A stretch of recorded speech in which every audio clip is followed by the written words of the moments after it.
Hi, good morning. Welcome to Teen Wisdom Tuesday. Today I am sharing the best way to keep your teen safe.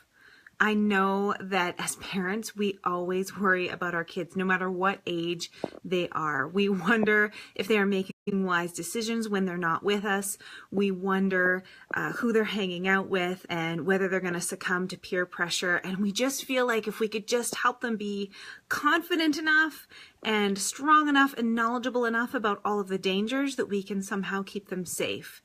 Now, informing them about the dangers, of course, that helps when we can just tell them over and over again how dangerous it is to get in the car with someone who's high, how dangerous it is to be alone on the streets at night, how dangerous it is to take pills when they don't know what they are.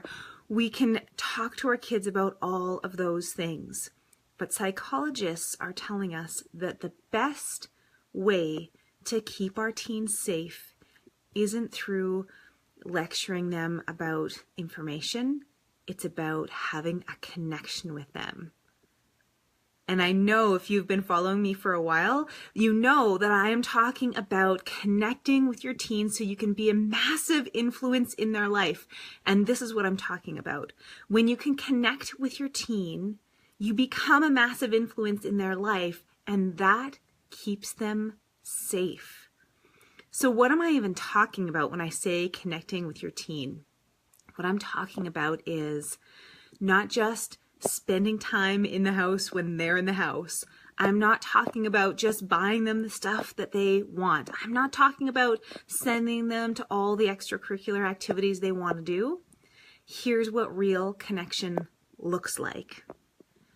Are you having dinner with your teen more often than not?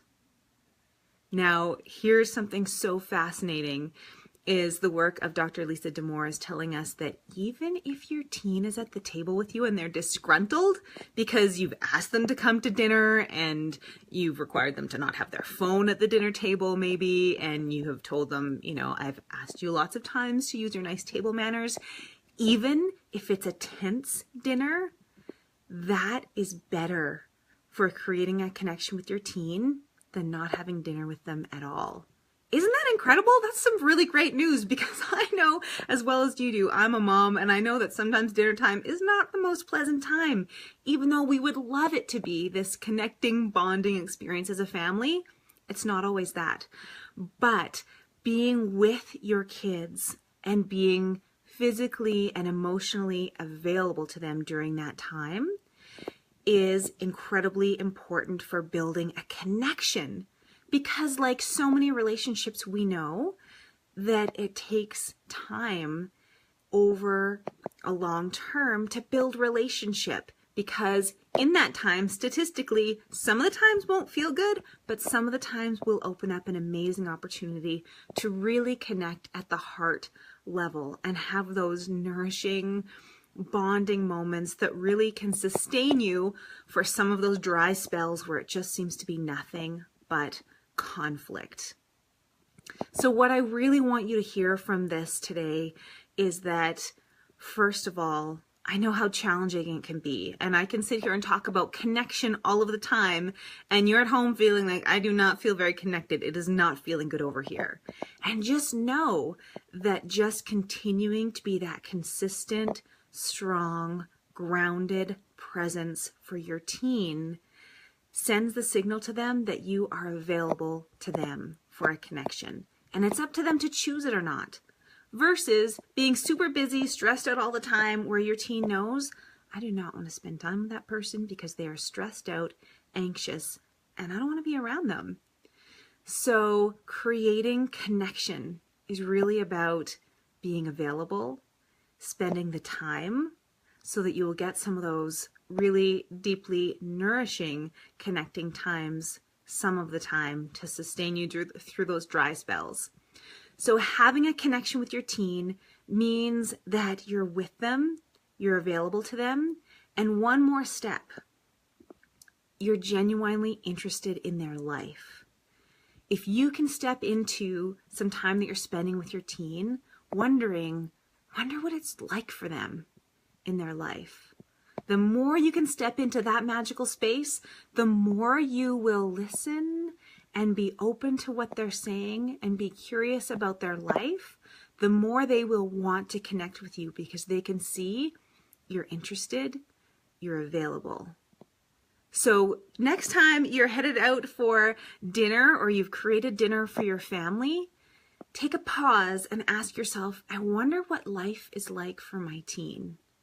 And instead of hounding them with lots of questions about that, just hold that space open inside of yourself, and you'll see the opportunities to gently inquire or even just stay present and notice their behavior and notice what they're saying so you can really be tuned into your teen. And that makes you emotionally available. So you're sending all of those signals to your teen without having to say a word. That is part of the magic of being able to connect to your teen. And that, my friends, will keep them safe. Why? Because they know you care. They know what they do makes a difference. And they can feel that they are valuable and important, even though if they don't believe that for themselves, they know that you believe it. And that actually slows them down in their decision making to make them wonder, should I do this thing?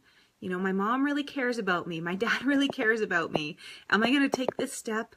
And the more they can see that who they are and what they do really does make a difference in the world, and it really doesn't make a difference in their family life, the more that protects them from taking risks and jumping into things. Because here's the deal.